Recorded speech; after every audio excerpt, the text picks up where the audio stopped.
The Woman in My Basement, a creepypasta by Booney.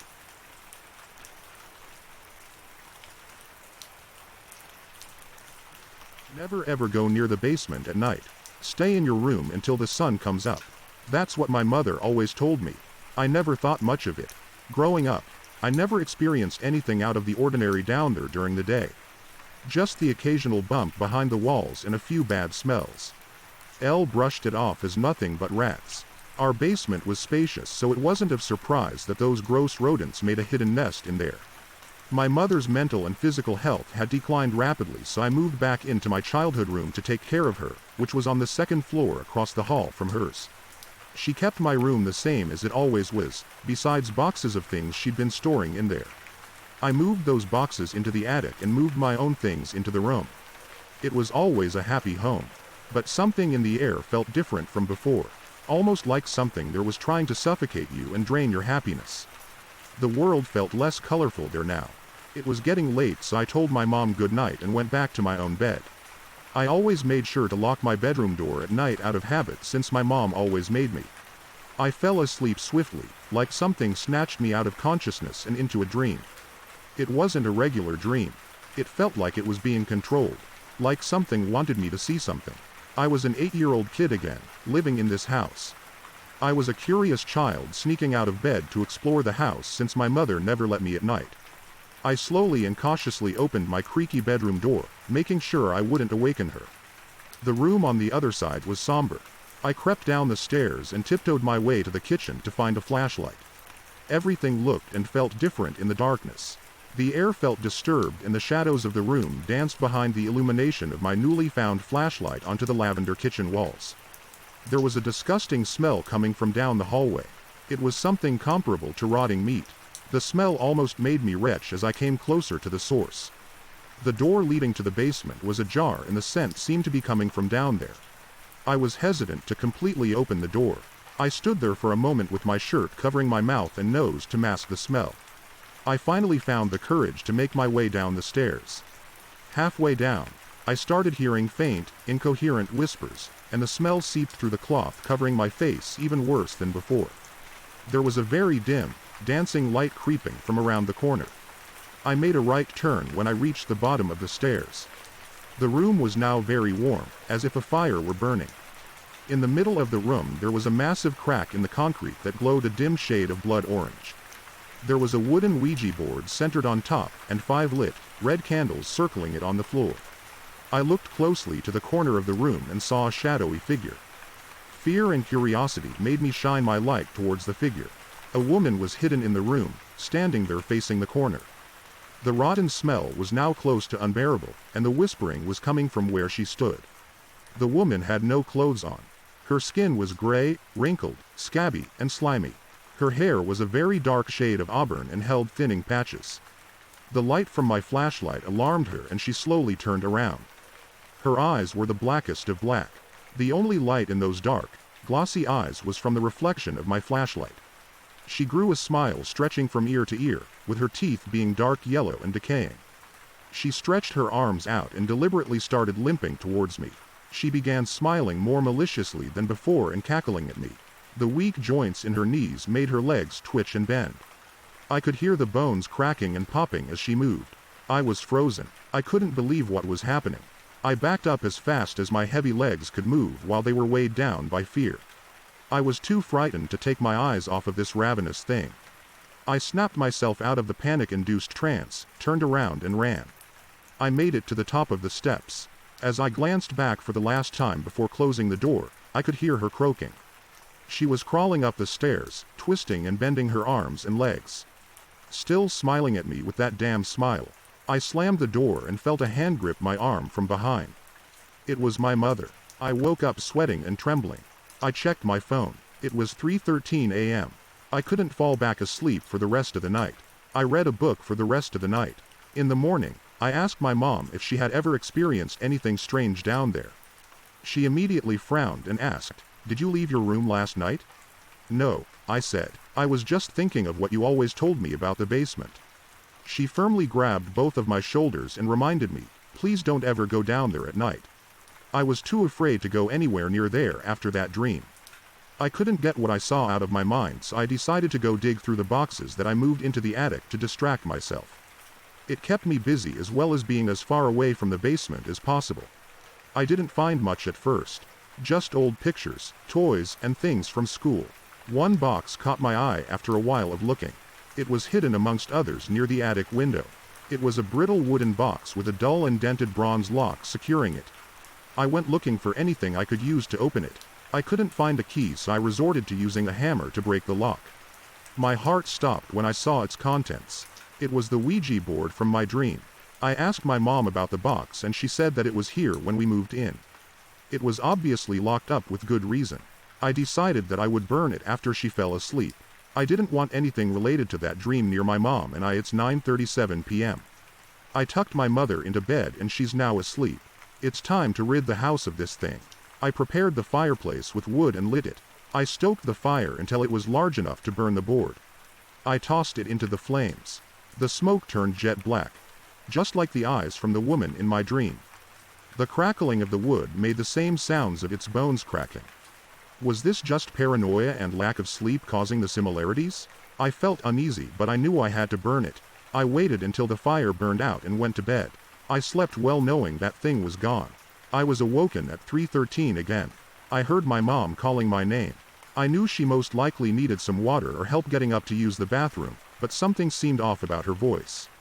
I turned on my phone flashlight and made my way to her room. Behind that door, all I found was an empty bed. She wasn't in there. A wave of anxiety hit me.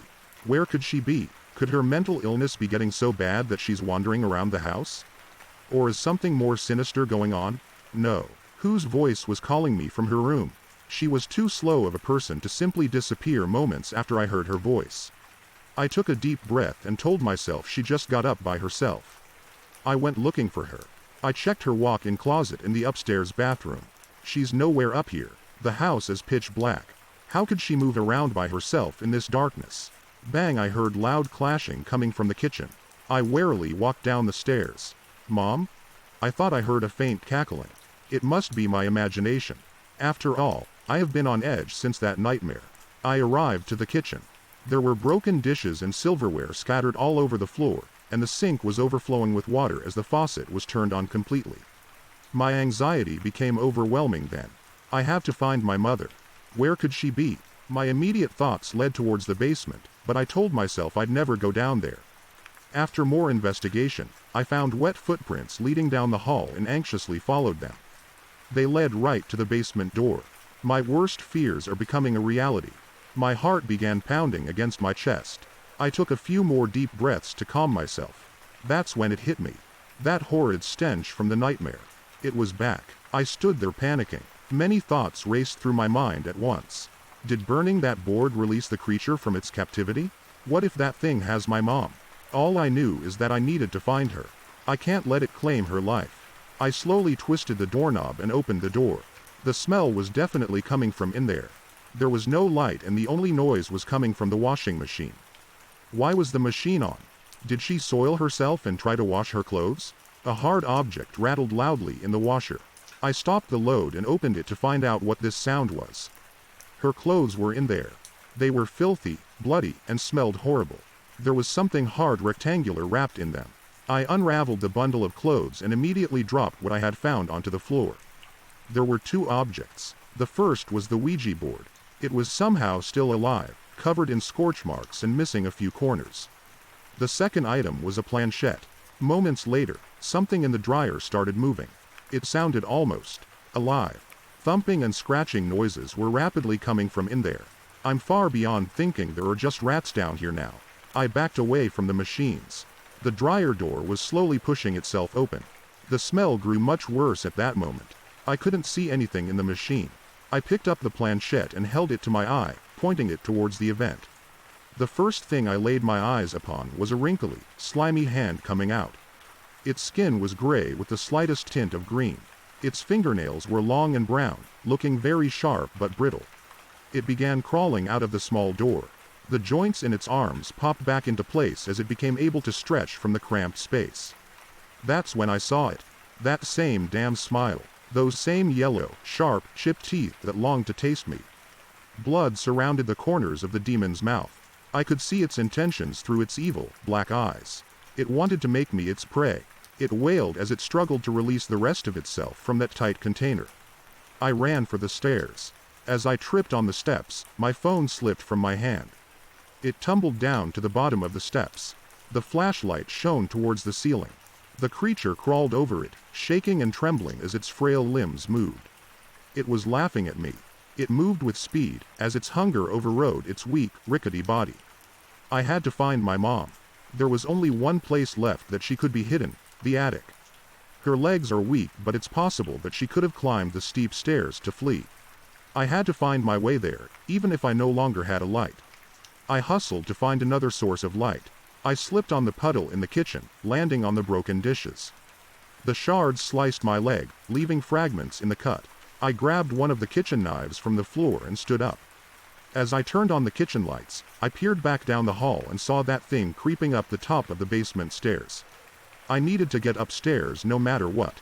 I pulled the 2 remaining pieces of glass from my leg and the wound began leaking blood down my leg. I limped towards the steps and climbed them as fast as my injured leg could take me. I felt the wall until I found the light switch. I looked back down and saw the creature licking my blood off of the floor with its long, pointed tongue.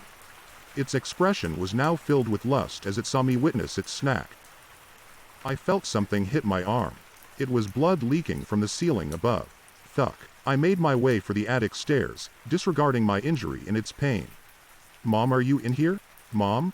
I turned on the attic light switch. An extensive trail of more blood led to a large box by the window. I approached it, with the bottoms of my feet now completely soaked by the unavoidable red puddle. It contained a body. It was skinless and folded to fit into the box. Chunks of flesh were missing. The creature had made a meal of the body. Its limbs were broken and twisted, protruding the corpse's meat where they were forcibly mashed to fit. Its jaw hung off on one side of its crooked head, and one blue eye was drooping out of its socket. This had to be my mom. I dropped my knife. I was panic-stricken. The sounds of slow thumping and sudden shifting between maniacal laughter and shrieking came from the stairs. The monster knew it had me cornered and felt immense joy in my despair and helplessness. It was savoring the moment. I had to escape before it was too late because if I didn't get out of here now, I'd meet the same fate as my mother. After that macabre sight, I knew putting up a fight wasn't an option. I grabbed a heavy box and tossed it through the window. The glass shattered and I screamed for help. The demonic hag was now in the attic with me, hastening towards me on all fours. In that moment, panic and impulsivity had taken over me. I leapt through the window. I felt my already injured leg snap as I landed. The adrenaline made it almost painless in the moment. "Please help, help me." The planchette was now cracked and smeared with blood, but I could see that thing staring at me through the broken window, frowning this time. It wore a look of defeat. The neighbors came to my aid. "Help is coming. Are you okay? What happened?" 2 police cars and an ambulance arrived less than 10 minutes later. The paramedics rushed me to a hospital room after seeing me covered in blood and incapable of walking. The police questioned me there. I told them everything that happened in complete detail. They explained to me that there was no evidence of a monstrous woman intruding the property. The only evidence they found were the broken dishes, her blood-stained clothes by the washer, and the mutilated body of my mom with the knife that I dropped next to her, in her blood. Less than 1 month later, I was found guilty for the murder of my mother. My fingerprints were found on the knife that was left next to her body. I, as well as the knife, were covered in her blood. There was no sign of forced entry, or anyone else being in the building that night. There was too much evidence against me, staining my innocence. They conspired me to be a mentally insane murderer. I was then placed into a mental hospital for the rest of my days to rot away. I still hear the same sounds of cackling and wailing coming from the drains when I shower.